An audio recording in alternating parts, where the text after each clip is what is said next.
sometimes we take for granted just how lucky we are to be able to say to call ourselves South Africans. Like this is a beautiful country. Just need to get one or two things right. I think so. Our story is not necessarily the best. The economy grows less than the people grow. True. I can have the same mix of things, but how I put them together might differ depending on what is important to you. Okay. When we launch a product, when we launch a solution, we'll tell you the investment horizon of this strategy is 3 years. Okay. Right? And we'll tell you. You need to be able to handle 1, 2, 3. You need to be able to. So, do you know that in your plan, there's never maternity leave? Never. Can't be. Okay. And maternity leave can happen 2-3 times. Yes. Okay. So, if I'm a doctor, or if I am a professional who's not necessarily working for a salary, do you see that leave implies that I'm not working? You're not earning. Yes. Ask people why they don't use financial advisors. They'll tell you.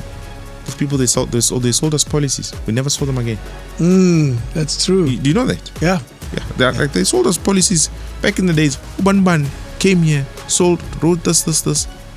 What you could carelessly do is create general mistrust of something that is so important in this country. Amazing. It's not a small thing. Like we don't take our jobs lightly. King David Studio Podcast. Do you find that amongst even professionals, whether they are with PPS or not, that there's still amongst probably people of our skin tone, who don't quite grasp this thing of investment. Yeah. And they know other solutions around this thing. I'll buy a franchise. Yes. I'll buy 2 taxis. Yes. I will solve it this way. The money is there. It's coming in nicely from a salary, and it could go to a PPS. It could go somewhere else. But they choose to buy container at the phone. You can tell how old I am now. Okay. You know? No. True. Those people exist. You find they that exist. That type of reality also exists amongst the very potential clients of yours. Yeah. So okay. We are talking about what? The flow of what you generate, you as an asset. Okay. Sometimes, first generational wealth, we want to be involved in the generation of a return. So either something going up or something generating cash flow. You see it. I'd rather, I still want control. I'd rather buy a business. Why do you want to buy a business? It's actually not because you love it or whatever. Maybe you might, but it's because you want control on what might happen with the asset in generating the returns. I've been told there's money there. Yeah, you see, I've been told or there's money there, and I'm living like this and what have you. And most times people are talking about, because sometimes we always think about sustaining certain things. It's like sustenance business. It's not necessarily things that will return you something. I'm going to get a multi-tenant property and what have you. Then apply with NSFAS. Then apply for this. And then do this. Yes. But the other alternative is, why am I not participating in data centers being built around the world? You see, like that first generation wealth always wants to be involved. True. Is very, sometimes, risk averse. I don't know about a data center, but somebody that I trust told me this thing works. Franchise works. Yes. No, it'll give me this. It'll provide this and whatever. But we're saying your money could also do the heavy lifting on its own, right? Over time, giving you either time to do other things, to pursue this, or to do XYZ, to continue doing what you love. Not you being spread thinly across many things. But also, again, it goes back to that behavior gap where you just not aware. You're talking about data centers. I'm thinking, that sounds interesting. Where do I start? You see, franchise. Yeah. I know I'll go to a website and in a minute I'll know exactly what I'm doing here. They need 4 million of my money. Yes. I think I have it. Yeah. I can give them, and next week I have a franchise in Boxback. You've got a franchise in Boxback. But have you run a business before? What returns are you looking at? Some of the compliance things that you have to endure, because you're selling food, you're doing this, labor laws, many things that then come with that. I'll learn on the job. I'll hire my cousin. See all those decisions. By the way, I've made all those decisions. No, I get you. Yeah? Yes, I get you. it didn't work. Yeah. So suppose now. So we've got 4 million, right? We've got 4 million that we can make use of here. I sit down with that consultant. Remember, that consultant there, part of the things that they need to do. And you can say that. By the way, we do see it in various, even within our base of clients, where they say, listen, I'm passionate about this thing. I want to buy this business. If you think about doctors, they start their own practices, or they become specialists and they make lots of money. Yeah, build engineers, a hospital. they build this or whatever the case might be. Yeah. So they end up saying, listen, I'm passionate about this thing. I actually want to do X, Y, Z. But it can never be the only thing. You have to diversify. You can't have the one apartment. You must always diversify, right? So and that's what we do in our community, in between Batubareshu. That's what we love businesses. I'm gonna open up this thing works, and I'm saying, listen, is that in line with the plan? If you're just saying I'm looking to make XYZ, and you can always weigh up the options. This will require me to be in business, to do this and what have you. To think about succession planning. What happens if I'm not there? To think about key man risks and what have you. So there's other things that I need to consider. And the fact that I might not know how to run the business, I need to educate my, your cousins. My cousins, my what have you, and all of those things. And then the other option is, okay, yes, I put it here. It generates this much. It does this. Which one works better for me? You must just have a conversation. You must have the analysis done. So there could be something else that I might just do with that 4 million. There could be something else. Yeah. If genuinely I'm passionate and I want to run a business, that's my thing. Okay, great. Mr. Mojapelo, I see you. Okay, cool. Does it have to be this Nando's? Question mark. Why are we doing this? Like chicken. Or is it the case that we're trying to get to a particular cash flow, or we're trying to get to a particular return on investment? Or okay, let's look at the options. You know the answer. I went to this Nando's and it was busy. It was busy. That's the only due diligence that we've got. That's it. It was busy. But it's a new like the queue. It was long. Yes. That's like muchachos. Do you know what I mean? Yeah. But we have to educate our ignorance and understand and weigh up options. Life is about opportunity costs. Life is about ensuring that you are optimized for what you're trying to do. You're just optimized all the time. So yes, you can have that multi-tenant property, and I can tell you, no. Do you know what? You see, this AI requires data centers. The data centers, they are not going anywhere. It doesn't matter who wins the race. ChatGPT, Lord, these things over here, these are we're going to put money there. Yeah. We look for that thing, regardless of who wins, it's going to make money. That's where we're looking at. Then you start understanding, oh, actually, I can sit at home and I can relax. I can wake up at 8 o'clock, at 9 o'clock, whatever the case might be, without having to worry about this, because it's the quality of life. Somebody else is worrying about it. Somebody else can worry about it. Yeah. You see, I've hired people to do XYZ for me so that I can live the life that I want to live. It's what we stand for. We say we want you to live the life that you want to live. We're making reference to food, and there's a phrase junk food in investment. What is that? Well, we spoke briefly about it. All these crazies of the day. Oh, yes. There's a fad. Yeah, there's a fad. And those things are not good for you. I remember there was a particular drink. Yeah. That took the kids by storm. Oh, that one, that YouTuber. Yeah. The one where people were buying it for 200 rands. A tiny little thing. What's the price now? It's probably, 25 rands. Normalized, yeah. Not even normalized. It's been down to zero. Junk food. Yeah, but they made a little money there. Yeah, but it's not about that. This is not a 1 year game. Actually, you're right, because junk food in that context is that you'll make a little bit and then all of us who are coming late running, we find that the party is long over. And you might be that one. That walks in when the DJ has just played his last music song. is stopping.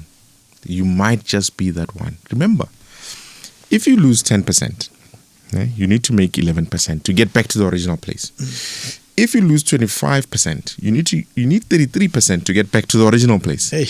If you lose 50%, you need 100% to get back to the original place. We talk about not losing money. We're not in the business of losing money, ever. Yeah.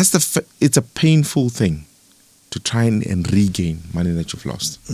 You see, so when you talk about junk food, we're talking about those things.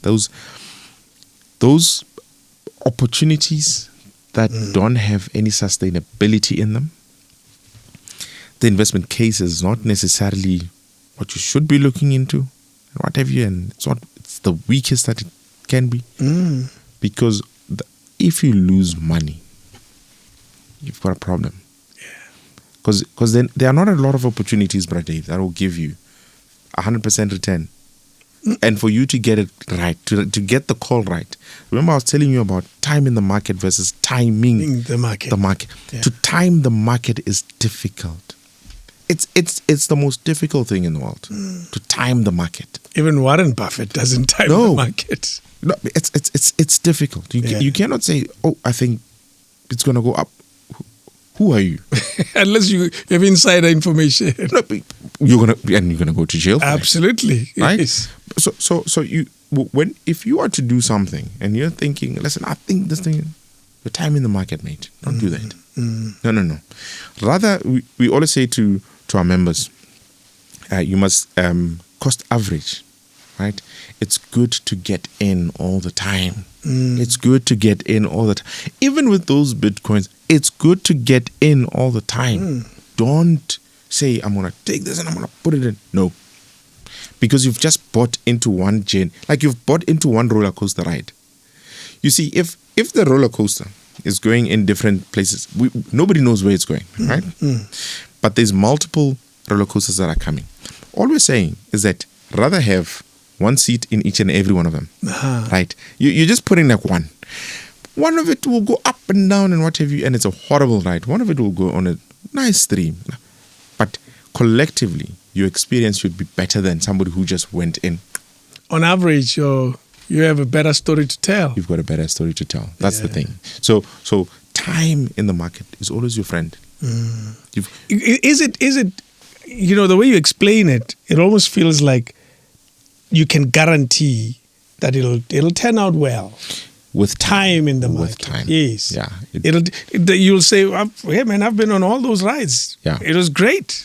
That's why even when we talk about teams, sometimes you'll see us saying they've got 200 years combined experience. Yes, exactly.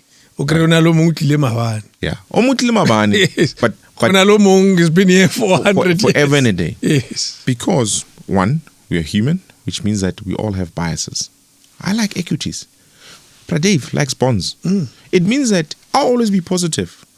Even if things are burning, I'm like, no, but this should be positive. So somebody needs to know, no, Max is biased on this. So combined experience. Got you. You see? Yeah. Then the other thing is that we need to have built a skin for different types of markets. No knee-jerk reactions. We can't now, all of a sudden, and I mean, there were cold times in the market, man. I mean, 2008 was not an easy year, man. Sure. I don't think that was an easy year. South Africa did not feel the blow too strongly. No, we felt it. It was there. It was there. Yeah. It was there. The property bust. Yes. I can, you know what? I always reference 2015, Minister of the Weekend. That weekend. There's somebody. Yes. Monday morning, bond wiped. What? Billions gone. Because now other investors are saying, well, we're running for the hills. We're going to sell. You see, there was a time when another bank defaulted. Jeez. Imagine that. It happened in South Africa. Like we talk about the, like Budi Steinhoff and one. But there was a bank that nearly went. to be liquidated and whatever. And there were money markets that are supposed to have 1 rand price throughout. The money market, that's what it does. 1 rand. And then it just gives you income. For the first time, it repriced. That weekend. Not for that weekend. Yes. It When that yeah. bank went south. Sure. So these things, they happen. And what you need during that time is a team, is somebody or a few people in the team, gray-haired people, who might just say, we've seen it before. Whoa. Whoa. Lex, we've seen it before. Yes. No, but then this. No. Our investment case remains. Someone will say, but we've never had Zuma as a president before. 100%. What does it mean? So one of the biggest questions that we always ask, what does it mean? It's not that some because you don't control it. So what does it mean? What does it mean for what we are holding currently? Oh, it means that we thought the price was going to go up by 2 rands. Now, given this situation, it means it's going to go up by 1 rand. Okay. Is 1 rand enough for what we promised Pradev? No, it's not enough. Can we find alternative opportunities in this market? To make up for... To then say, let's try and see. Yeah. Okay? In most cases, sometimes what will happen is that, that's why you never build a portfolio with things that go in the same way. So when that thing, all of a sudden, we were expecting it goes to 1, something might have gone up. Then we'll say, we are locking in profits, we sell a little bit. And then we go find that new opportunity. So then now we protect this. That's why there's a need to spread. You need to spread. You need different things for different opportunities, for different outlooks, all the time. When the Strait of Hormuz thing that's going on now, we don't build a portfolio for that. We don't know how it's going to go. If it's going to be prolonged, we know what the implications will be. It might be an inflationary period. It might be this. Interest rates might go. But then, okay, so then the question is, how is the portfolio then positioned? How do we describe this time in the world in your world of investment? Yeah. How do we describe it? How do we bottle it in one few sentences, I guess? Yeah. That says this is what it's kind of feeling like right now. It's geopolitical tensions. Yeah. Where you've got 2 very strong nations. One that it's almost like a bipolar type of economy. One that has a strong hold on the physical economy. When you ask where things are made, one place. Of course. Right? And now they make more cars than anybody. They make more cars than anybody. There's a lot of things that they make, right? By the way, they've been making things for a very long time. True. Like, it's not like they've been accounting for global production for a very, very long time. Yeah. There was a time, probably like 80s or somewhere, where they went down a bit, but they've maintained that position. They hold it very nicely, right? And they've got alliances with other people who have natural resources that are very important for the type of production that we've got in Russia's and what have you. So energy is important. We need energy to bend things, to change the shape of this and to do this. And we need energy. So you've got one voice or one side that controls more the physical side. And then you've got one that kind of like controls the financial side of the world, right? So if I'm going into the international market, I'm going to price not in Kenyan shillings. No, on in South African rands. Not even that. Not even in South Africa. Yes. There's so I'm going to price it in a particular currency that we agreed to as the world, called the Bretton Woods system and what. So there's things that we decided as a world, as a collective that we'll price it in that currency. There's some resistance now, but yes, we're still there. We are trying to move away, but then the world takes time. Like for the US to take over from what was then power, which sat in the in Britain, moving from that took a long time. It took time. These things, they don't happen overnight. Yeah. They take time because now you're asking yourself, but so where's the allegiance now? So to characterize what's happening now, there's a lot of heightened geopolitical risk. It's heightened. Yeah. So it's not an easy one. It's heightened. Locally, we're going to politics. They always make a spectacle. Yes. They swim in potholes. The people are swimming in potholes. Yes. Our story is not necessarily the best. The economy grows less than the people grow. True. Okay. So that means if I need 1 rand to feed everybody in the house, and all of a sudden I've got another person, and that additional person requires me to have 150, but I'm growing my 1 rand at 110 cents. You see, I've got a problem. Yeah, you're always at a deficit. That's where we are. Yeah. So our economy is growing slower or at a lower rate than our population. So naturally, you will have unemployment. Yeah. There's no other way. Well, be interesting. The numbers just got released now, and it's again gone up.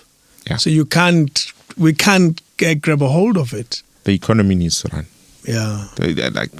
Listen, there's a lot of there's a lot of strong economists in the industry that sit down with with government and whatever, we try to advise them, and I always say I take off my hat to Treasury and what have you. They know where the problems are. Like we need to get this economy running. There's no other way. Start the machine. We need to start it. Yes. Like you need to have that excitement of the fact that there's something new. It's owned by so and so. It's hiring so many people. Sure, something is happening there. But it's still an investable country. It's still a Very much bankable so. country. Very much so. Like Yeah. you cannot. It's strategically positioned, man. Like South Africa is, from many aspects, by the way, strategically. Like this is tip of the south. Something happens, Not too far, not too near. Those global tensions. It's very difficult for somebody to send a naval ship from. So all I'm saying is To the US, from the US to South Africa. You see, like, It's too far. all I'm saying is we sometimes we take for granted just how lucky we are to be able to say to call ourselves South Africans. Like this is it's a beautiful country. Just need to get one or two things right. Yeah. I think so, and then we should be fine. Let's talk about your market, your people, your members. Yes. They come in all shapes and sizes, particularly their age. Yes. They generationally view the world very differently. True. Some were born when a landline was brand spanking new as a technology. Yes. Some, I'm sure you have a member like that, was an old doctor. Yeah. And some are born with ChatGPT being a way of 100%. finding solutions. 100%, So that means they are so far apart from one another. Man. And yet you have to solve their problems almost using the same tools. 100%. You have to prepare a meal. Yeah. No, you're a caterer at an event. Yeah. And when all the oldest and the youngest, and the oldest is 100 and the youngest is 6 months. I hear you. Yeah. And you have to cater for everyone. Yeah. So how do you navigate through this? And because surely there must be big generational differences True. between these people in terms of how you make decisions and Yes. how they make decisions. Yeah. What have you picked up that might just Yeah. start us off on this one? Yeah, I mean, I can tell you now, like that generational differences. We and I mean, the HR people who are watching will probably know very well that even handling employees is very different because you've got people who prefer different things, like silent generation all the way to the Gen Alphas and what have you. It's a difficult one, and so from our side, there's a couple of things that you can. Nuances across the generations, how they want to be, engaged, and how they want to engage with you, how they want to experience what you offer and what have you. Are they digitally inclined or not, or this? What about WhatsApp group? What about WhatsApp group? Never meeting, face to face. They can build trust very easily because digital is native to them. They can build trust very easily by looking at something and say, listen, I get this. There's that one who digital is not a native environment for them, and what is native is a warm body in front of them. So you have to understand that to engage with the different generations is a different ball game. what they've accumulated or what they can accumulate in terms of wealth is also different as well. True. The way in which they build their careers is very different. You've got, we always say that, you've got one where somebody started a job, that's retired, right? But now somebody, they start a job and then they need to go and find themselves because, and then they try this and they found themselves. Yeah, now they find themselves, but in a business, and then it doesn't work out. They go back to corporate then. Yes, they want to do gig economy, and whatever. So like the way in which people accumulate wealth, the way in which people actually go forwards in life is not the same. Careers, like this journey that we call life, is not the same across all of them, which then implies that we're not going to. You're not going to find different ways of getting to that goal that we always talk about. It's still the same thing. But you need to be able to hyper-personalize. Okay. So we've got this concept, this way of investing that we refer to as hyper-personalizing, which implies that I can have the same mix of things, but how I put them together might differ depending on what is important to you. Okay. Right? Yeah. So, for instance, if you look at the later generations, they are very much conscious on sustainability, on, like doing good and what have you. Like they worry about those types of things. So, when you build a portfolio for that person, you have to be very intentional about what you're doing in terms of like impact and what have you. So it's not that I'm just making a return for you. Yes, I'm doing money is good, but money is good. But you know what? I'm actually building 47 schools. True. In building 47 schools, I'm actually going to create employment. There's about 31,000 learners that I think I can have throughput through my schools across this, and it's quality education at affordable rates. We partner with like these. You know what? They want to hear that story, right? And there's a generation that. There's a generation that will say, you know what, just give me my return. Man. Yeah, I'm retiring. Retiring in a few years and whatever. So then, across the generations, and because they're at different lifestyles, across generations, there's ways and means, and there's various, how do I say this? Like there's various things that you can't run away from. You will face them whether you like them or not. Okay. Remember the time in the market versus timing the market, and so those little small nuances they dictate how we build the portfolio, what we penalize and what we don't penalize. It's almost to say if I was building a squad of soccer players. I might be playing, like there might be a player who gets tired quickly, or maybe a player who just cannot play in the rain or whatever. They are never on point during that time. So, and depending on that, we can then create the portfolio in a very different way.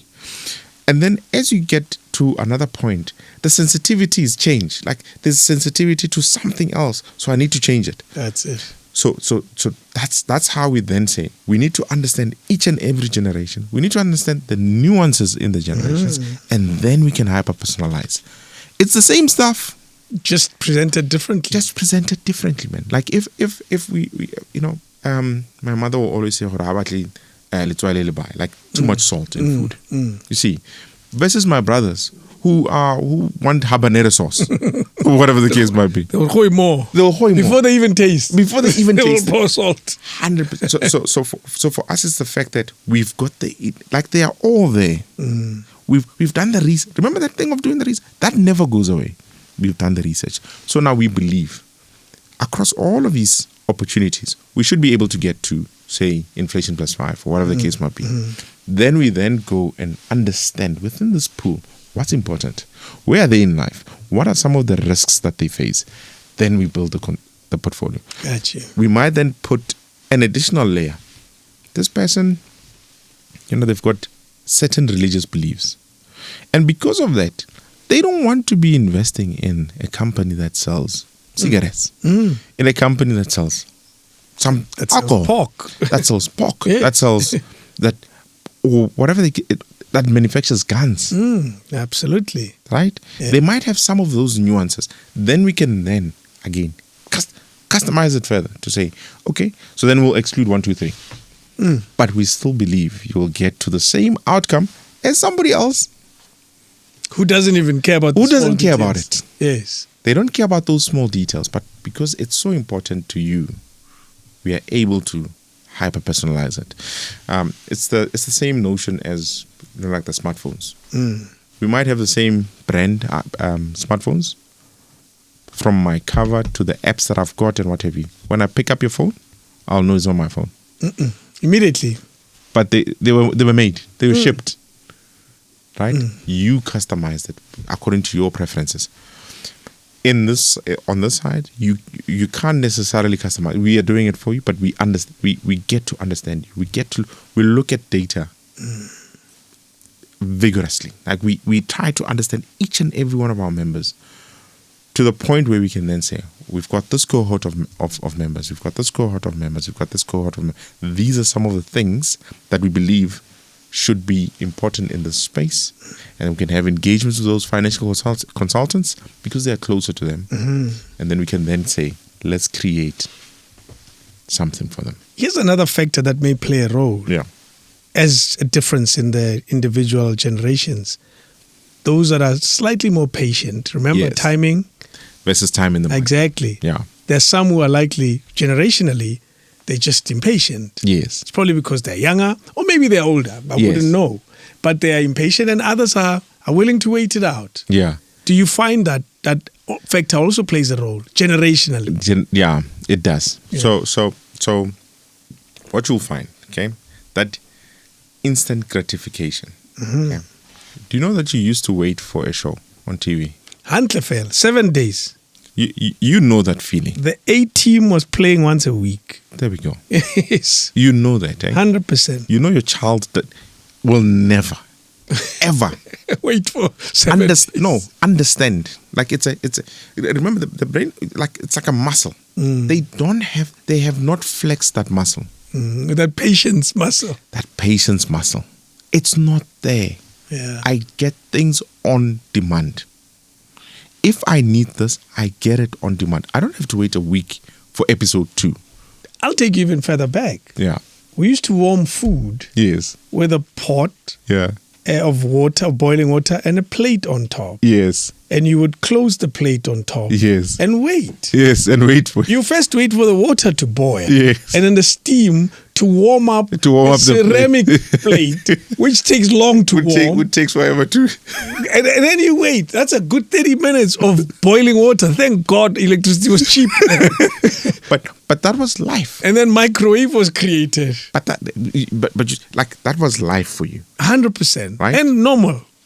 Very much normal. Yeah. There were no alternatives. No. There were no alternatives. So now you come to this generation. On demand is life. Streaming. Now.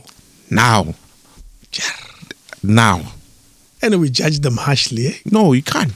That's why I realize now that we are wrong to judge them so harshly. Because they don't know any better. They don't know any better. So then, when you look across that pool, you have to understand they just don't have the context. They don't have it. Like, it's a foreign thought. You present it to them, it's a foreign thought. Yeah. Do you know we should rewind a tape? Yeah.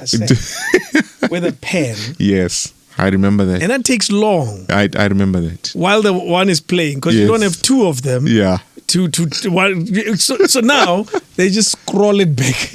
Literally, with their finger. Do you see now? So when we come to this world of now investing, do you see how difficult it will be? Yeah. So now do you see why there will be content on that thing that will give you 100% in a month? And that because they're selling the instant gratification. They're selling that. But yet, they have not seen it in the physical world. So selling patience surely is hard to this market. And like patience. If you look at some, you look at our industry, we always talk and try to position and sugarcoat. You need to be patient. That's all we're saying. Long-term value creation. This. I've seen many different commercials that are selling. Just wait. Just wait. Time rewards. Yes. Right? But all that we're doing there, do you know what we're doing? We're trying to say to people, you need to be patient. There's nothing else. Unfortunately, this is one of those things. Regardless of what you do, you can scroll your fingers off. A baby takes 9 months in the womb. Whether you like it or not. Unfortunately. Like AI can... I think I'm impatient. I want my son to start walking, poor kid. No. And he's only... See, I'm part the impatient generation. You're part of that impatient generation. He's 7 months. I'm thinking, are. Yeah, but you see now, you're not like... And you find that because of the fact that muscle is not there. Yeah. And then it becomes a problem. Do you struggle to deal with it, or do you clearly found ways around dealing with the impatient audience? So the impatient audience, what they require is that constant, like, communication to say, listen, this is long term. That when we structure things, when we launch a product, when we launch a solution, we'll tell you the investment horizon of this strategy is 3 years. Okay. Right? And we'll tell you. You need to be able to handle 1, 2, 3. You need to be able to. So it's not like this is not a. And remember, because of the fact that one, hyper personalization is so important to them. Speak to me, not everybody else. I want it now. Then it implies that we need to also show up in that way to say that we understand your language and we can speak your language. We get you. We get you. Yeah. And we can then start showing you that, listen, this will do this. So gamification comes into play. Gamifying various experiences and what have you. If you were to put this in here this will be the trajectory. True. See it yourself. Based on and so on and so forth. So it is a difficult one to handle with those people. And again, we're not going to make them other people's problems. I'm not going to say they are your people. Yeah, they're my people. You have to find solutions. We have to find solutions for them. We have to always reiterate with them, like, listen, this is what we're trying to do. This is what we're trying to get to, and what have you. So that constant communication, even over communication at times, is good for them. Here's another difference. Yeah. Gender difference. Do you have that? It exists. Naturally, it does exist. From a distance, it almost feels like it shouldn't exist. But no. The reason I ask is because I realize that inherently we don't see things the same way. Well, okay. So, all right. Let's go back to the plan. Okay. Right? Before anything. Right? So, do you know that in your plan, there's never maternity leave? Never. Can't be. In your plan? No. There's never maternity. Okay. And that maternity leave can happen 2-3 times. Yes. Okay. So, if I'm a doctor, or if I am a professional who's not necessarily working for a salary, do you see that leave implies that I'm not working? You're not earning. Yes. So when we hence I was saying to you, when we look at our members, when we start creating solutions, when we start looking at various ways that we get, it's not shallow. Like, we go deep to say, what is a financially optimized trajectory for a female life? Taking all the nuances, the fact that after the 2 kids, I might say, I'm not sure. Maybe I want to raise my kids for a bit. I want to hang around a year at home. Yes. Right? That implies a very different financial journey. That implies for us to correct this difference. Yeah. It implies something very different. It implies that my conversation will be very different. So that's one part. That's one part, right? Let's look at another part. Whenever you look at videos, say online, right? That's men being men. What are the men doing? Are they not doing something they shouldn't be doing half the time? Yes. After that. Depending on how old they are, though, that's another issue. No, they never grew out of it. It's male lives. It's just male lives. That's why you pay a lot more insurance when you're still active.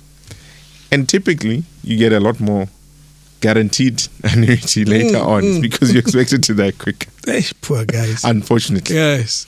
So what we've seen from our pool of members, first is the fact that our professionals, they just live longer. So in South Africa, the actuarial tables will say if you're 60 years, you'll probably live another 25 years. Wow. That's long. Those are the tables. Right? Those are the tables. For our professional members, the experience has been, you're looking at about 35 years for a male life. 31 years to about 35 years. Beyond from 60. 60, yes. Right? And then for a female life, that can go up to 40 years. Sure. It's almost 100 years. Yeah.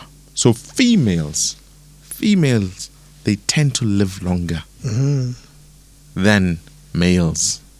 They tend to be able to live without us as well. Well, we struggle without. No, that much I can tell you. It's a dependency coefficient. We have problems. You may have noticed a lot of cases where once the wife passes, the husband follows within a year. Won't last a year. But with women, they can survive. They will stay another 40 years. They will survive. Yes. And I don't know. Maybe it's the children. I don't know what. But for some reason, like females, they just live longer. So now you've got one instance, right, where we there might be gaps, in terms of what should be saved and what have you. And then on the other side, you're living longer. So can you see that it is very much expected that females should be looking at the world very differently. 100%. So before I even, like the fluffy thing, so there might be other instances where I say, because remember we spoke about the different generations and that they typically may care about other things over and above returns. They might say, listen, I actually want to see women empowerment. Okay. Yeah. So I would want a portfolio manager who's a female. I would want a predominantly female investment team or whatever the case. And that can happen. So, and we're making ways and means for that as well, right? But what I wanted to make sure that, we understand is that the lives are different. Very different. The lives, and if the lives are different, I'm telling you now, the financial journeys are different. And so therefore the solutions needs to be different. Because I imagine one, she dealt with years off because she was dealing with maternity. Yeah. She deals with more time off work because she's dealing with sick kids. 100%. She's dealing with all that. And then she will live much longer. Yes. So that means when she gets to retirement age, technically she's lost 2 years of normal earnings. Normal earnings Yes. and potential to save. And also here's another one of promotion. Potential promotion. Exactly, because her life it will be delayed somewhat compared to a peer. To a male life. Yes. Yeah. So that also, because you earn more, you're able to invest better and invest more and so forth and so forth. 100%. And you know that there's this thing, compounding. See, compounding? Compounding is a lot more powerful when the base is bigger. Of course. You see? Yes. So it gets even more unfair with time because of compounding. Her base is low. Is smaller than her peer. So this one of females, that one we don't take it lightly. Like for us, it is so important. It's not even, it is extremely important to the point where we've got, I wear this pin, the SDGs. Yeah. So we support quality education. We need professionals. Okay. Responsible consumption and production, and sustainable cities and communities and whatever. So the professionals need to work somewhere. So it has to be an enabling environment. But quite key, gender equality. It's not a small thing. It's not lip service. That one, it sits within my space even. Like within all of, like if you are constructing we need to construct portfolios and solutions. Yeah. We need to understand that the things that we need to be thinking about. That I didn't wake up and know that I have to be thinking about the fact that somebody might take maternity leave. We had to do research on that. We had to understand that. We had to have lived experiences to say, this will happen. And if that is happening, then what are we doing about it? What type of solution should we be constructing? And should it be a little bit more aggressive? What do you do though? You have to be slightly more aggressive. Because you're making up. You're making up some of that money, right? And then on the other side, do you know what is so? We live in a patriarchal society, right? And a lot of our retiring, like the predominant retiring member is male. But what happens is that male bequeaths to a female. Okay. So, whereas we were saying, well, we can start working on solving this. We had to solve it post-retirement because the bequeathed assets were going to a female life who's living 10 years longer. So then it implies when we build a post-retirement income solution, hey, my man. You have to consider something that you wouldn't, you can't consider the 30-year guy. Like so now the things that you have to be thinking about.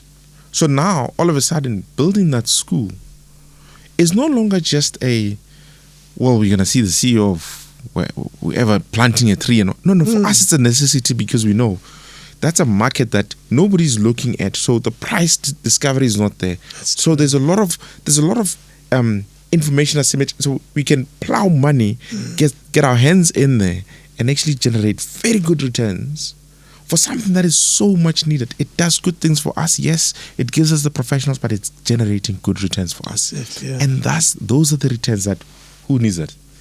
Our female lives. Incredible, eh?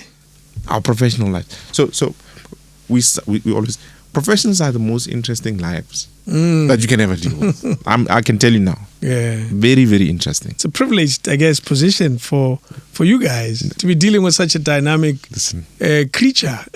No, we're grateful. Yeah. It's a grace. We thank God. There's been a change which will always continue to. Technology will always have a huge impact in what you do, and technology by its nature, it'll fix other things and it'll break certain things. Yes. What has it fixed or what has it broken in your space in investing? Yeah. So we always say that you can have an extra person. So an extra person who's not a person, right? It's a machine. Yeah, it's a machine. It implies that so you can talk of efficiencies. We can get things done quicker. We can cover more things because the world is big. South Africa is a very tiny part of the world. The world is very big. If you look at the regulation and then what the regulator is doing, the regulator advocates for global investments. They open up, from a Regulation 28 point of view. So they're saying, listen, managers, you can go offshore a bit. It's fine to go offshore, right? So it's good to be able to cover certain things. It's good to be able to hyper personalize. I create one content piece, but I say it differently to my people. Yes, you see, so that's the power of technology. Like there's various ways and means where we can show up to people without necessarily doing the heavy lifting of showing up. But technology helps fix. Technology helps fix. It lightens the load. Lightens the load. It implies that we can be forever present. It implies that we can speak your language. We create one content piece, but we speak your language. Deliver it in different ways. It implies that it doesn't feel like I gave my money and I don't know what's happening. So it also enables that transparency as well. You've got access to certain things. I can quickly go and say, can you please give me this, and we can give you that quite easily because it's loaded somewhere and what have you. It increases and enhances the conversations that our team has with those financial consultants. Very important that we keep them informed. Absolutely. So they are able to also have better conversations with them. Quickly I can have a look. Oh, your pool of members, they look like this. The conversation that you need to be having is XYZ. True. We think there's this, like there's that improvement in terms of how we show up and how we deliver value holistically. But there's something broken. Well, Technology doesn't fix everything. it doesn't. It has taken jobs. Flip designers are stressed. I always say that. So the part of technology that we're seeing now, okay. So it hasn't. It all come into the physical economy, and we needed to do that, by the way, okay. You have found that slowly but surely it's starting to replace jobs because it's creating efficiencies. You will see that happening. It's not something that we haven't seen before. Maybe the scale and the rate at which we'll see it will be different. True. But we used to have typists. We've been here before. Now ChatGPT can type the whole thing for you. Yeah. Can retype a book. Yeah, do you get what I'm saying? Like there are jobs. This is not a new phenomenon. No. We've seen this. Until computers came along. Computers, computers used to fill up a room. One computer. Mainframe. Yes. They used to fill up a room. Computer. Will take forever. Now it's the size of your phone. Actually, even smaller because even your watch. Even your watch. Yeah. So I'm change will come. There's something about the human and humankind. We are a resilient bunch, right? We always say that we don't want to lose jobs. We don't want to lose people. We want to lose jobs. Repurposing and whatever and all those things. So we can't look at it that this thing is going to create problems or this. Now that, the question that I'll be asking myself, now that this can do this, what's my value add? What's my value? You can always relearn. You can always so and that's where the human needs to start looking into. Where am I relearning and what have you? I want to say that the software side has moved very quickly. The hardware side has not. It's catching up. The physical side has not yet moved as quickly as it ought to have over time. So there's still opportunities there. There's still, I'd love to see more engineering students. True. Not coders. I'd love to see more engineering students because I think there's a lot of things that we need to build, and the whole artificial intelligence will enable that because you don't have to do all the shallow thinking and what have you, the shallow work, and you can do deep work. You can do deep specialist work.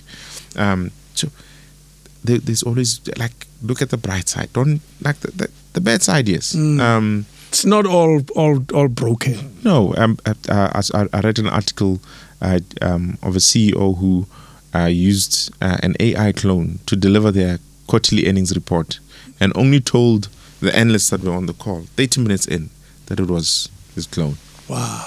So if a CEO is thinking about that, you need to think about it as well.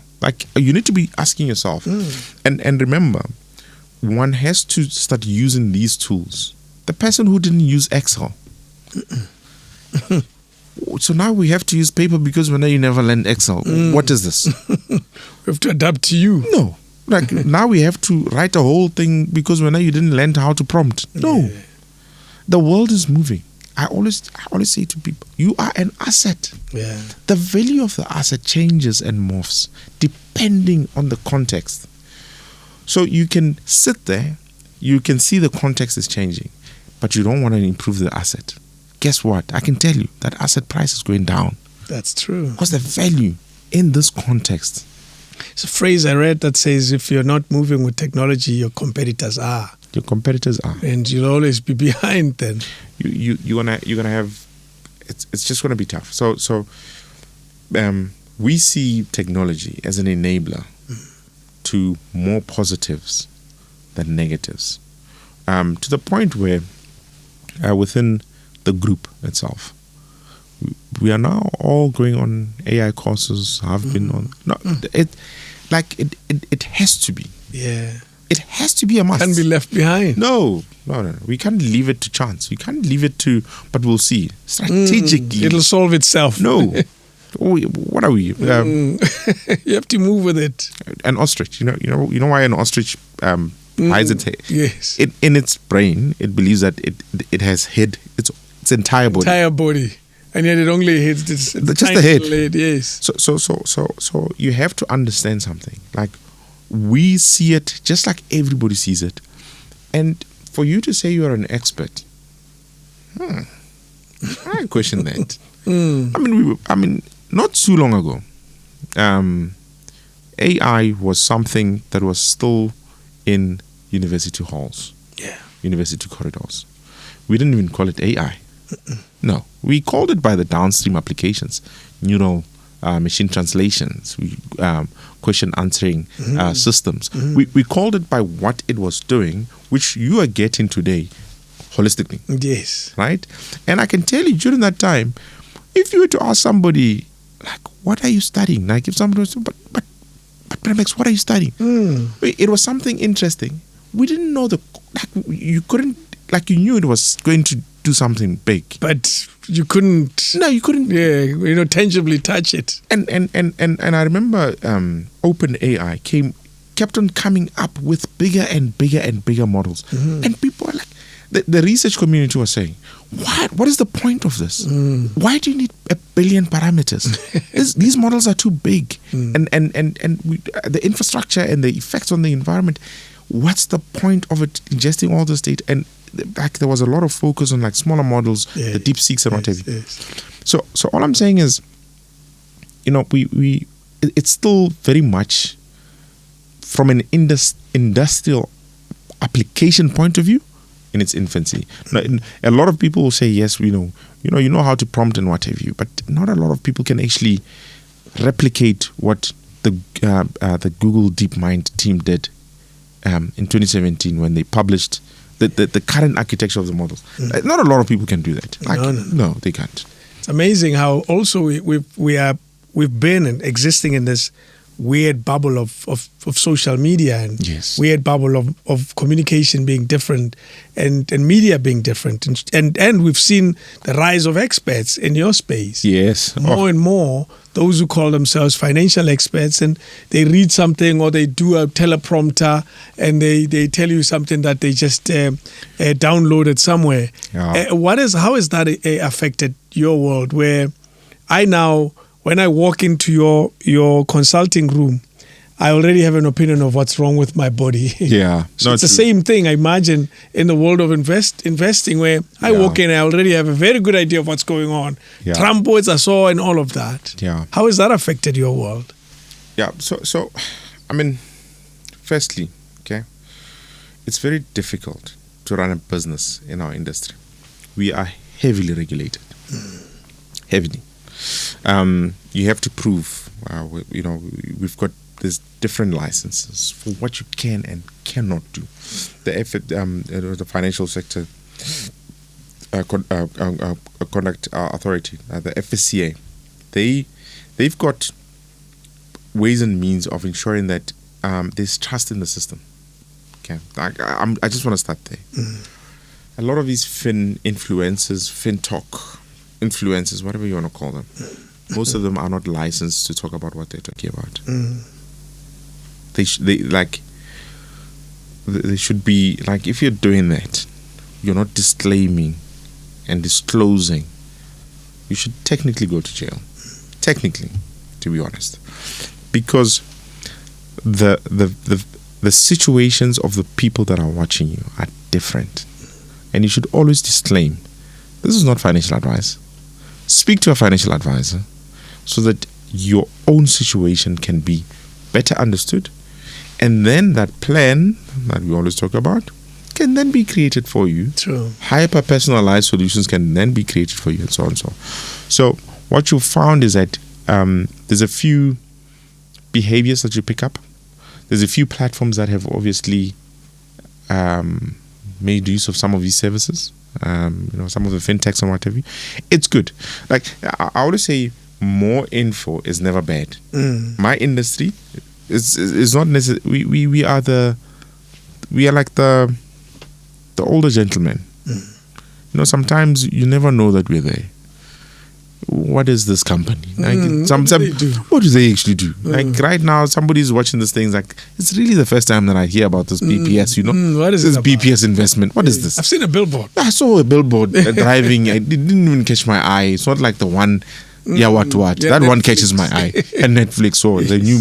So we haven't been as vocal, as available, as that much more public about what we do as some of these.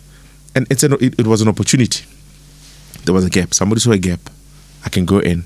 I can tell people about this. Because those who know are not doing it. 100%. Yes. But now, when you look at the industry, and I can see some of the people are actually starting to actually do that from within the industry itself. The industry will look at that at the start, will say, but what are you doing? Like, you can't just do that. It puts risk to my license. Because have you ever seen some of our adverts? Have you ever seen our documents? We've got one page of disclosures and disclaimers. Yeah. To tell you, like, listen, past performance does not guarantee future performance. Number one. Yes. I've tried to make sure that everything that I'm doing is right. I've done all that I could. Like, there's a lot of things that we have to do to protect and to ensure the integrity of the industry, the integrity of what we do, to ensure that you are informed as a person who's making a decision, to make the right decisions. So for somebody to just go up and say, yeah, well, you can do this and you can do this and you make money. Then the industry is looking at that and is like, but how is it that you can do that? You can't do that. You shouldn't be doing that. You shouldn't do that. Yes. You see, but it was a gap. And obviously there was a need for it. Yeah. Okay? So, yes, it has highlighted various platforms. It has highlighted various options that are available within the industry. So they get a good mark. Yeah, for that, Yes. get a good mark. The bad marks would probably be around the fact that, if you're being paid to say something, you have to say that. You have to disclose it. I was paid. I'm making money from this. So therefore, I'm not saying it's wrong. I'm not saying it's right. My message is slightly conflicted. There's a bit of a conflict. So I need to disclose the conflict. That the message The message is not mine. Yeah. It was paid for. It was paid for. It's as simple as that. Yeah. People need to know. Like, this is what's happening. Fortunately, with YouTube, you can put, even on the corner of your screen, 100%. you can put a note there that says, this is paid It's content. Paid content. Yeah, but not everyone does that. No, not everybody Yes. does that. And you see now, so now, all of a sudden, I'm reviewing a particular platform, a particular product, a particular solution, not having disclosed to the intended audience, Who innocently think, no, this is, I didn't even know about this. And I love this. I love this person. yeah. Yeah, like I've watched one or two things. I love this person. So that man must be right. It must be right. I remember there was a time when people were told to go to Russia. Yeah. There are job opportunities in Russia. Oh, on the boat. Yeah, by reliable influencers. So it is tricky, this space. In your world, as you say, it's regulated. It's I regulated. can say whatever I want on my camera. I'm not part of your world as No. far as I'm concerned. Yeah, but you see, I'll be measured in what I say. Absolutely. I'll be measured in what I cannot advocate for something without understanding the situations of people. So therefore, when I say this is what you can get, I have to disclose the situation that I've assumed is this and this and this. 100%. So that you can, like, for the person who's listening can then say, oh, my situation is different. That's not my life. That's not my life. Yeah. Somebody will say, that sounds like me. Maybe I'll have a look. So you have to, and it's really just because of the fact that, find like to correct this big ship called the financial journey is difficult, man. I just told you, you lose 50%. You need 100% To recover. to get back to the same position. I'm telling you, man. Sure. You'll cry real tears. Eh? It'll kill you a real death. So when now you are innocently producing something, okay, Carrying it as financial advice. carrying it as financial Yeah. advice, or just carelessly just talking. right? And somebody who's 55 years, this is a person who is what we refer to as time poor. They don't have time in the market opportunity anymore. They follow your views, not your advice, your views. See, that then creates a distrust to the industry, not to you, to the industry. So the implications far supersedes a person or a platform. No, it's the trust, because what we sell, Dave, you can't touch it. No, you can't touch it. I have to show you that I went to this school, I studied this, I continually do this, I hire the best. That's what we do. What we've done in the past, we've been able to do. That's what we do to try and generate and build up that trust currency. So, and that can be lost by me just going here and saying, put your money in this and that. Ask people why they don't use financial advisors. They'll tell you. These people, they sold us policies. We never saw them again. That's true. Do you know that? Yeah. Yeah. Like they sold us policies back in the days. Uban came here, wrote this. We've never seen them again. Yes. So then now, the next time you go to them and you say, listen, you need to have a financial plan. I need you to chat to your financial advisor. They're like, but why? Why would I do that? It's because there's that subconscious mistrust that has been built up because of that lived experience. That it could have been somebody else, but I know about it.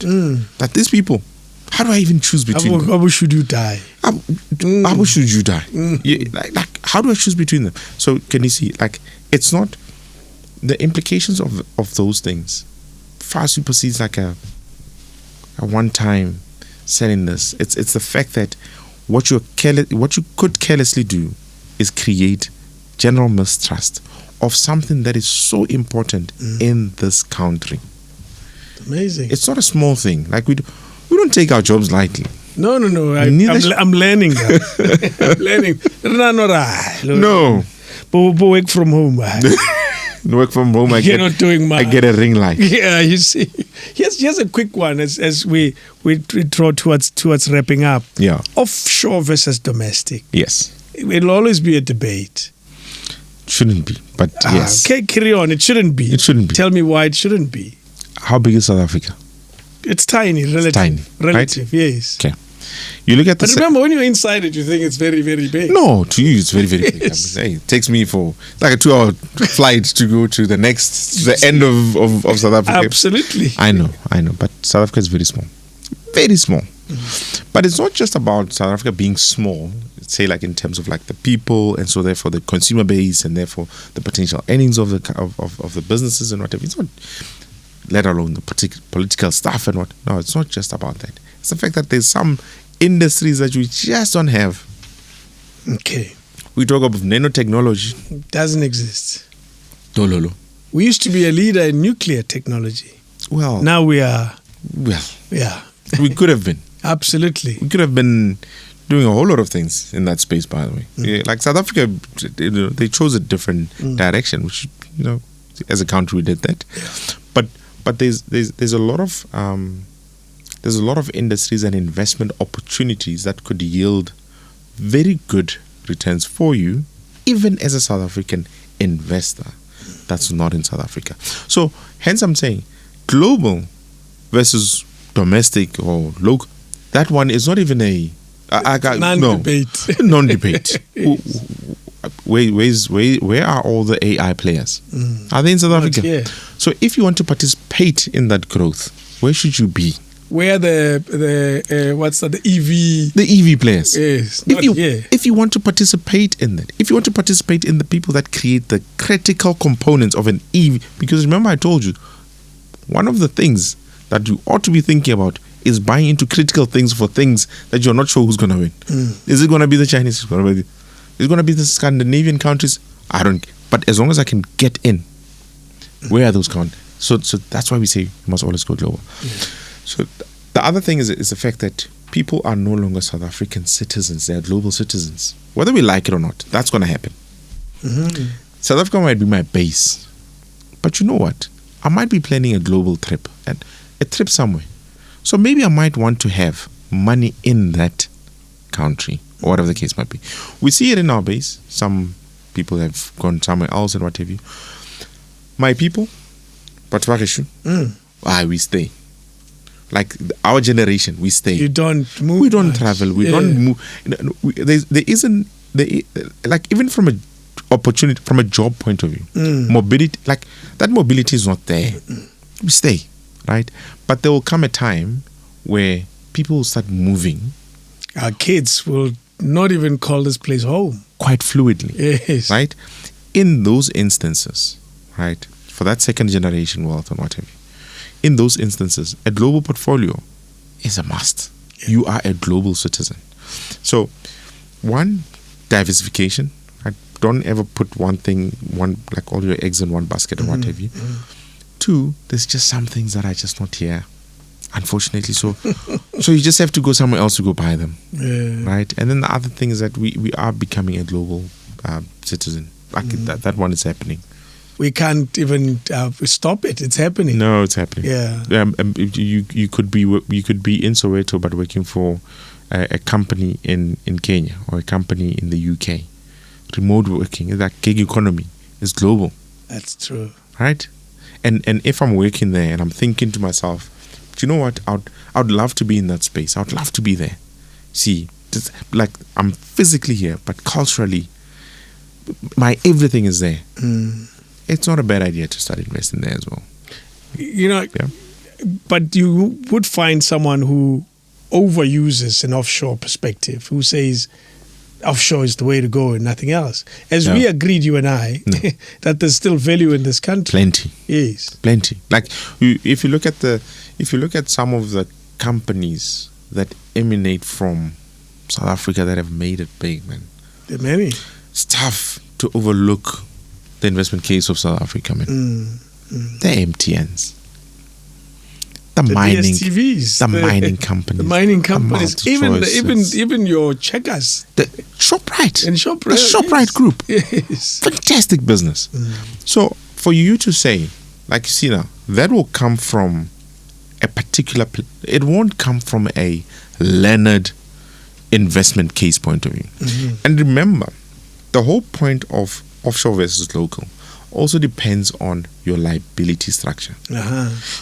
Where are my future costs? Like what is the currency of my future cost? Is it dollars or is it rands? If it's rands, you probably want to make sure that you've got some rands and some investments that will give you cash flow in rands, so that you don't have to. Today, you see, the exchange rate does not care about you, nor I. No. It moves depending on what's going on, whatever is happening in the world, right? So it implies that if I've got everything globally denominated in a global currency, but yet what I need to pay for is in rands, I'm exposed to a risk that I cannot control. So do you see that there's another dimension where you have to align those two as well? It's not easy. No. It's nothing. It's never easy. We've agreed, you and I, that we exist in an environment where information moves very quickly. Yes. And there are headlines every second minute. Yeah. And some drastic and how should a investor really react and respond to this moving information overload? Ignore it? Yeah. Because I can choose that option. Yeah. And hope for the best, or my guys are good. Yeah. You have to have a filtering system. Okay. If this is me, Max, who I don't live in that world. I need to have various filters that can filter this whole gambit of information that's coming. Like it's constantly coming. Yeah. Right. So hence we always say, one, having that financial consultant, let them filter it out for you. Okay. Number two, have strong investment people. Like just partner with the right investment people, because they filter that stuff out. There's some information that we say, like, okay, this is point. It shouldn't change. Remember that whole notion of, does it change our view? Does it change what we thought was going to happen? Yes. And if it's not going to change that, why? It's not. Then it's not insights. It's not research. It's just information that's irrelevant. It's irrelevant information. We can ignore it. But it's big. It, however big it can be. Yes. Does it change? Does it change the context within which we believe what we are holding, what we are planning to do, should be successful or not? And I imagine you are better placed to do a critical 100%. analysis Yes. than me just reading the headline and making. You're reading the headline. We get paid for that. Yes. Got a whole team in Cape Town. Out of the smoke, No. the house is burning. No. Can't die. Somebody's just, It's a nightclub. They have No. a smoke machine. They've got a smoke machine. Like, to relax. So and that's the thing. When it comes to financial matters, learn to hire your financial consultant, hire your PPS investments, or your PPS life solutions, or like hire the right set of providers around you to make sure that, again, your plan gets fulfilled. We see things and they're called market correction, Yes. and yet we see people lose lots of money. Yeah. Someone walks it. It's the situation when analysis comes out. They say no, the market was correcting. Yes. Hey, Mare, you have some guy who. What is the difference between someone who just lost a lot of money and yet it's called market correction? Yeah. So market correction. So maybe let's just define that. So there's various things, like how low the market goes, whether it's 10%, it's a market correction, or 20%, or whatever. Those people who didn't do their homework, right? And they came in with money because this thing is running. Yes. They throw money at it. That's usually the people that get hit with the market corrections. So market correction is when the valuation of something has gone way past where it ought to be. So or rather the price, right? The price of something has gone past way ahead of the valuation True. of something. It's due for a correction. It's likely to 100%. And yet we put money there. When I agree, you're looking at the price. Yes. You forgot the value. That's the thing that you have to understand about investments. Everybody has a different definition of what value would be. 100%. Right? And depending on whether I can find a willing buyer, I can make a market. Then we've got a price. But that price, I'm seeing a different value. You're seeing a different value. So that price will always do this. So then there will be a time when most of the market is saying, no. This price is way ahead of the valuation. True. Because a lot of people would have spent time now really looking at it. And that's not just a share price or a company. It can be a country. Sure. Like that. We're looking at the valuation, the risks that are in the bond price. No, man. Too high. No, but there's guarantees for Eskom here. So the debt levels that you're talking about as South Africa, no, they're higher than that. So the risk is higher. So, but you can't be telling me that you're gonna be paying me only this much coupon. I need more. You need to compensate me. And then someone will say, no, but it's still fine. Correction will come. Eventually, market correction. It must come. It always happens. There's one person that might be holding on to a whole chunk of that. And there's losses there in that market correction. The problem is when there's losses, what happens, Pradev? Raramat. What matter?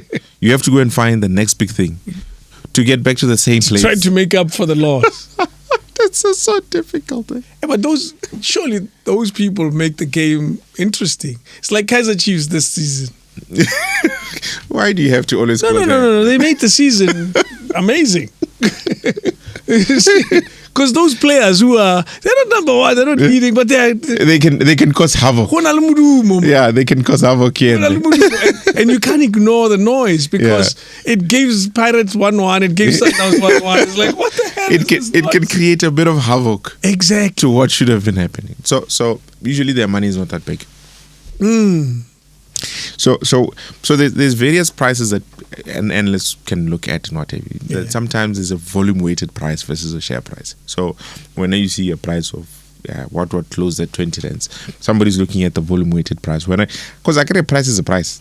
So when you come there, you say this thing's worth 20 rands, but you bought one share. I shouldn't even regard that data point. I'm not going to look at it. Yes. I'll look at what the heavyweights in the markets are doing and what they're pricing at. You see, so depending on how big the money is, it sometimes it does. You come with your fractional share on that platform that financial influencer sold to you, and it's not gonna move the market. Yeah, it's fine. Nah, it's small retail. Fine. No.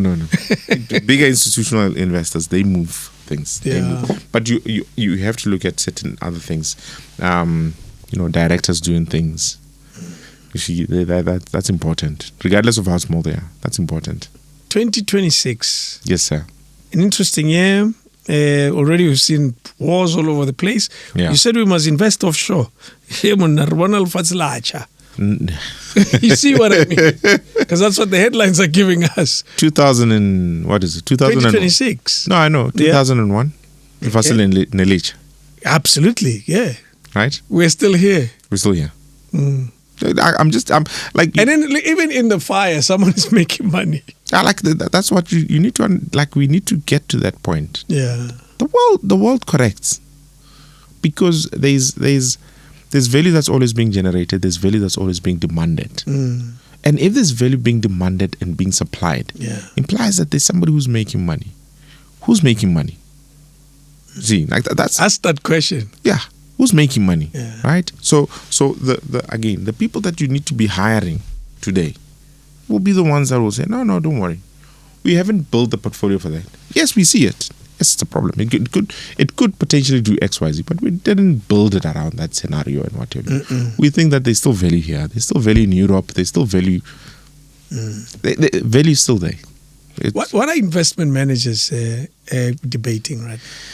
Yeah, so it's the whole. I think the trade is away from the US.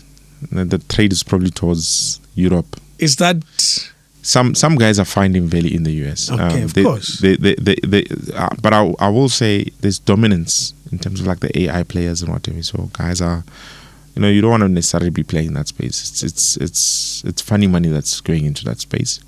So you want to again buy those things that will run with those companies. So people are still finding value here and there. On the global side, some value in within the European side. You'll find as well that within the SA market there's still good value, man. There's still good value. And for us, we love the fact that we're seeing a lot of conversation around infrastructure. Within the alternative space. The hedge fund managers, they always seem to find value somewhere. When something goes up, and you as a manager can make money when something goes down. Oh, true. You see, that's a powerful thing. So like the guys are still finding value within the market and ways and means to generate long-term returns. I never say to make money. No, because you see, the minute you say to make money, then it's like, hey, am I going to get 20% tomorrow? No, sir. No, to generate value over time. Is there spaces that are underestimated in 2026? Yeah, listen, I would say under and over. Maybe there's some that are overestimated. Yeah, so I mean, there's obviously during times like this, you will find some people will always be overly fearful. Okay. Of what could happen and what have you. So maybe I don't want to hold SA bonds or whatever the case might be, or rather I'm moving. I might be, the yields have gone up and the only way for them is to come down. So therefore the price is going to go up. So that there has been a trade into some of those long duration bonds and what have you. So there is instances where you're finding like interesting things that managers are doing, and I apologize for speaking technicals, but there is instances where managers are actually finding good values. There will always be some defensive. We always say like defensive things, regardless of what you do.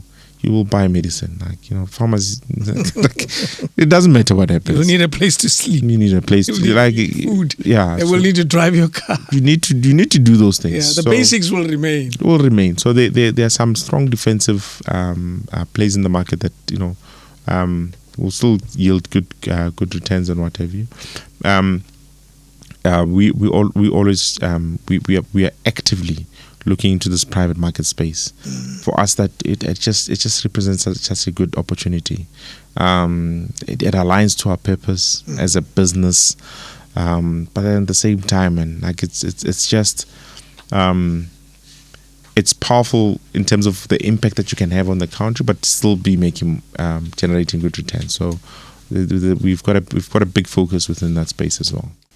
Someone is thinking of investing. It's 2026. Yes. And they're asking you for some form of guidance. Guidance, yes, not advice. Well, whichever way you want to see it. And they're saying, hey, when I just hit some cash, kishapu. Remember, age matters. I know you're going to ask those things. Yeah. You're going to ask, where are you in your life? What's going on? There's a lot more questions to ask in a context like that. Yeah. Okay, let's define this person. He's 35. 35, okay. He's left the past however many years of his working life. He hasn't invested anything. He hasn't done anything. Yeah, okay. He's just enjoyed his money. Yeah. He bought a car, bought houses. Yes. It's not a bad thing, I guess. Yeah. He's still owing these bond. He has 2 kids. Yes. He's married now. Okay. He still has dependents back home. Yeah. He has a situation. Yeah. Which is fairly normal. Normal situation. 100% normal. Okay. And now he's waking up to this reality. Yes. Yeah, it's 2026. Someone told him about Bitcoin. He's not sure what's going on there. Yeah. Someone told him about investing. He saw an ad, PPS area. They made 6 billion. Yes. He's thinking, I want a piece of that pie. I want a piece of that pie. Okay, good. Help this guy out. At least kufile. Yeah. 35 is a good age. Get out. Yeah, it's a good age. Complicated. No. 35 is good. So firstly, long term, like you've got time on your side. Yes. You've got time. You're time rich. You are time rich. Very, very time rich. Because between that, you're looking at another 25 years before you hit 60. Yeah. That's a long time, man. 25. Yeah, that's a long time. It's a lifetime. It's a lifetime. Yeah, in the markets. It's a couple of investment cycles.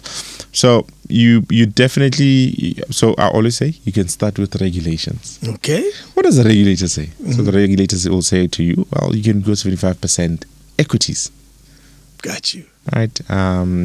You can potentially go 25% into properties. You can go however much that you want to go into bonds and what have you. You can do infrastructure, 45%. You can take money globally at 45%. So what you want to do is that you want to go into a balanced portfolio.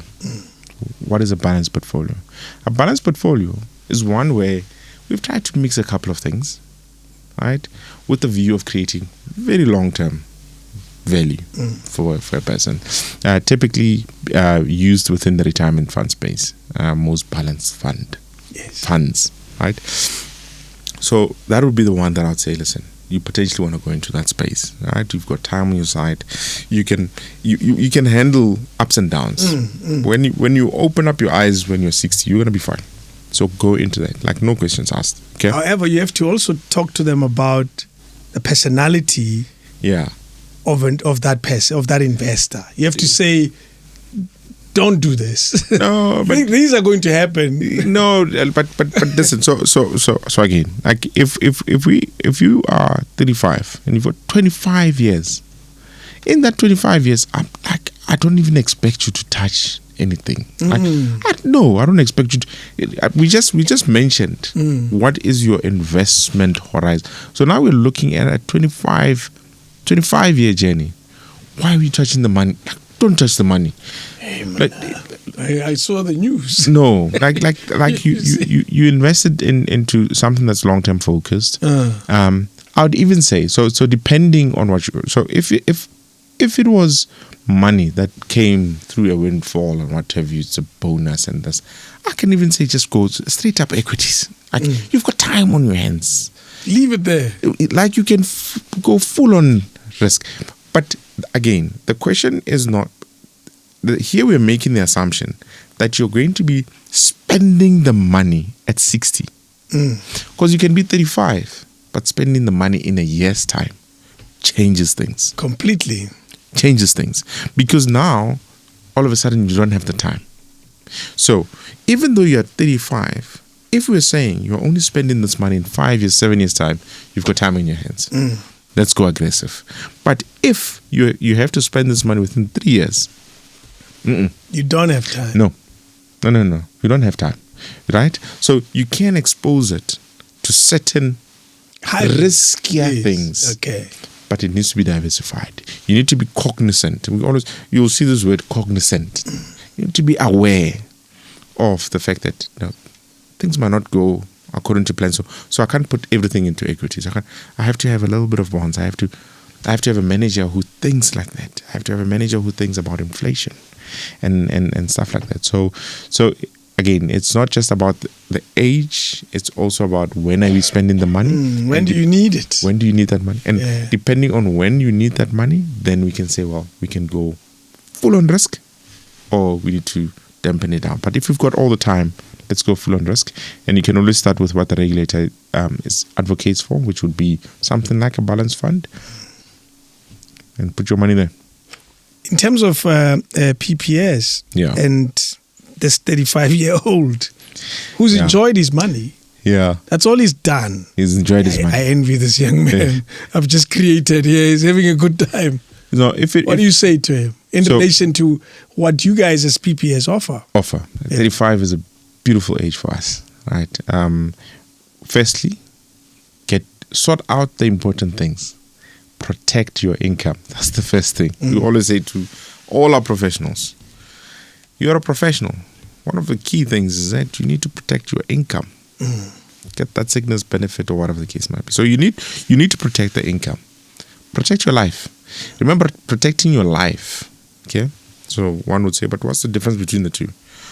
Protecting your life is not for you. It's for those who depend on you. Okay. Sickness cover is protecting who? You. Partially and them. But do you see? So, when should something happen to you and you're not able to earn? Yes. That can then pay out. Yeah. Right? So, as we say, get that sickness benefit, get that life cover. Make sure my income is protected. Make sure my life is protected. My life is protected from my dependents. So, if we've got that windfall, split it out into premiums or pay a single premium because we allow for that as well. Okay. How does that work? No, the fact that you can, if you say, listen, maybe when I get my windfall, I'd rather pay my annual premium all at once because I know myself. Monthly, Coasia. Sundowns is playing. I need to go watch the game. I want to see King David DJ. I want to see 100%. Yes. So then we make it's professionals, and also remember, professionals' income differ. Then they might not be salaried because most people are dynamics are different. The dynamics are different. Yes. So it's a doctor running a surgery. It's very different. The money is not consistently the same. 100%. You see, all analytic medical aid. Medical aid at our party. About. So we allow for that. So I would say, listen, firstly open that, because once you've got that, then you've got the qualifying product. So you need a risk product to have the qualifying product. That then allows you to participate in the mutual ecosystem. So then we can start talking about profit share. We can start talking about all of these. It allows you to do that. Then we can start talking about investments now. If you come to Bramex and whatever, just for investments, you haven't opened up. No. There's a lot more to do. You have to start there on the risk. Because, again, that's the important side, by the way. You have to start with the risk side. Sort that stuff out. So get your life product. After that, now you can come to us. Then we'll say, okay, let's have a look now.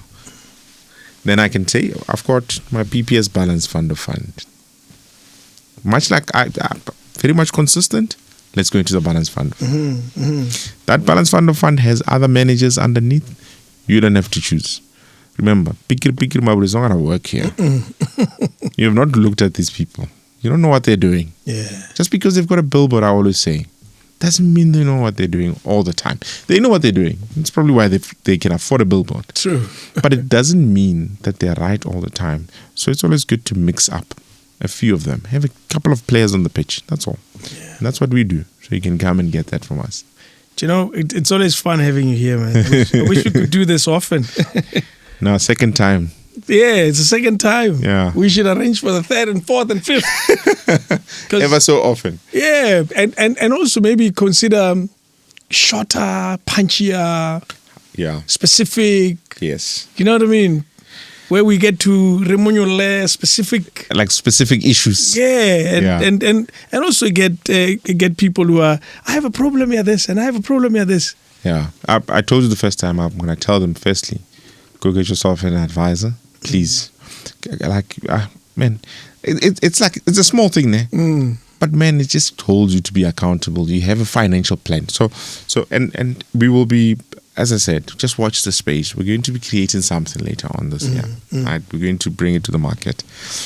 And people will be able to create a financial plan. Like, it's just so exciting. I know I sound like a stuck record. but having a plan is good, man. You're like say you sound like someone saying, go to your doctor, go to your physician. Go for a checkup. Go for a checkup. Go for a checkup. I can tell you're eating wrong food, you're not Yes. exercising, but you need to see a doctor. No, and that's it's such a it's such a powerful example, that one, because when you come to us, we're like the pharmacists. No, we've got the solutions. Like, we've got them. There's a whole shelf. There's a whole shelf of them. I can even mix and match and do this, to hyper personalize and to do this. But somebody needs to have a look and diagnose you, man. And it's not you. No. No, it's wealth management. Like, I'm investment management. I've got life solutions. But you need advice. Yeah. Get that sorted. Is there an investment myth Yeah. that exists, Sure. whether amongst Borona Botaki or generally? Generally. Because I imagine our view of money is very different. We were raised under very different circumstances in relation to money. Sometimes I say, or you can take the context, like the people out, and just, if you just say first generational wealth, you can learn a lot from most first generational wealth, and the people that are generating wealth for the first time within a society. Listen, there's that instant. So the instant gratification I can highlight. About, yeah. But I think potentially, everybody wants the upside. Nobody wants the downside. But are you saying they go together? No, they go together. Yeah. Unfortunately, and we see it. It's not even first generational wealth. We'll see it all the time. I want this, all of the upside, none of the downside. But you have to take the ups with the downs. Like, that's I don't know how else to. It's not a myth, but it's something. It's something that comes up all the time. It's something that people exhibit, even if they've got a financial advisor. What they want, all of the upside and none of the downside.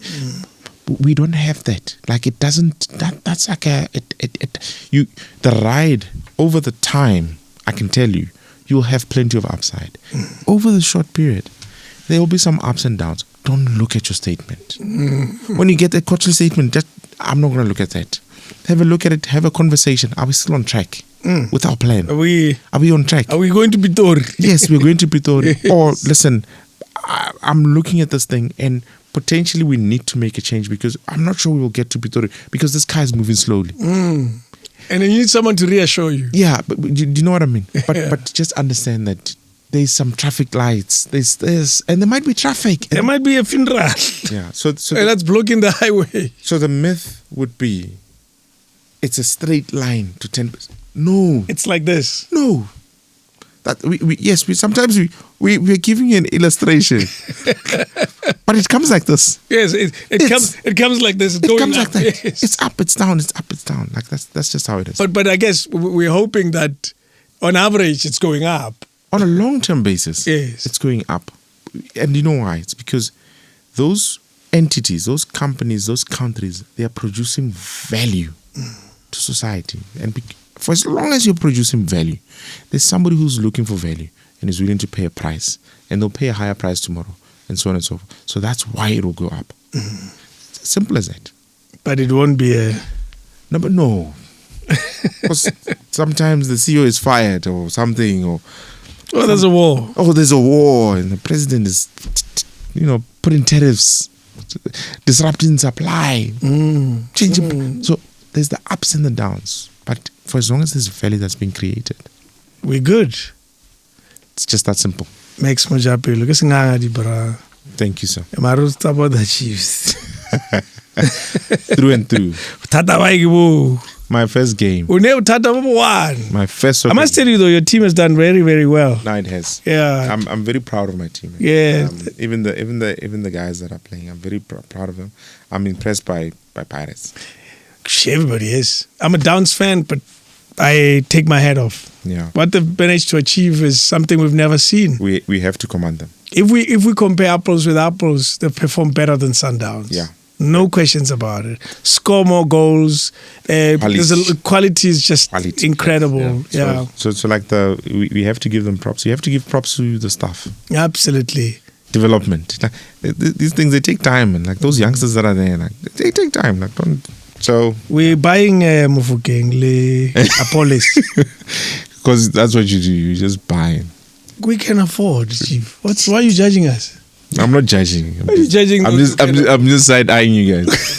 You don't know how to create. You just buy. No. We create. We have young stars that we sell. That's what we do. It's good business for Pirates, to be honest. Well, of course it is for Braai people. But this is good. Sell Mofoke. We'll buy Mofoke for next to nothing and put him on the bench so we never play him. Play a police. That's bad. Anyway, thank you so much. Thank you, sir.